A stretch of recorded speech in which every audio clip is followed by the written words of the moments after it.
It's me again, Hank the Cowdog.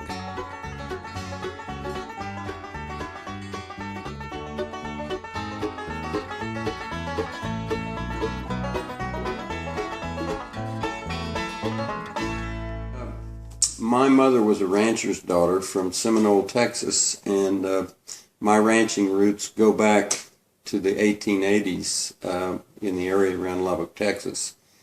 So when I was growing up, I spent a lot of time with my mother. She was a great storyteller, and she told me stories about my ranching grandfather and great-grandfather and her uncles, my great-uncles. And when I was 5 or 6 years old, I never thought of being a writer, but I gave a lot of thought to being a cowboy and a rancher, and it's something that I always wanted to do.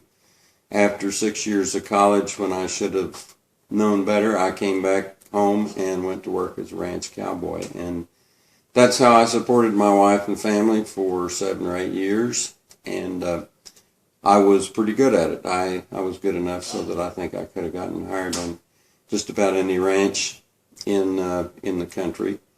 There were men better than me, but I was pretty good, and I always took a lot of pride in that skill.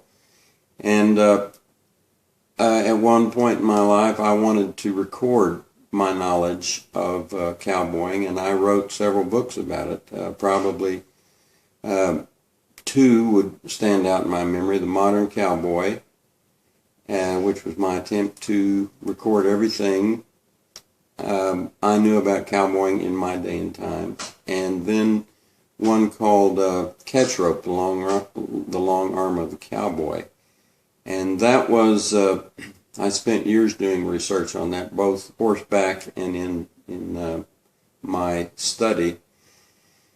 And I wanted to write the definitive book on the development and use of ranch roping, and which means pasture roping, not arena roping, not rodeo.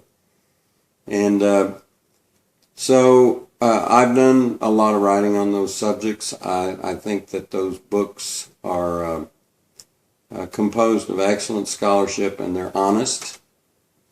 And the trouble is that very few people even know they exist. Settle up, settle up, settle up, settle up, settle up, settle up, settle up, settle up.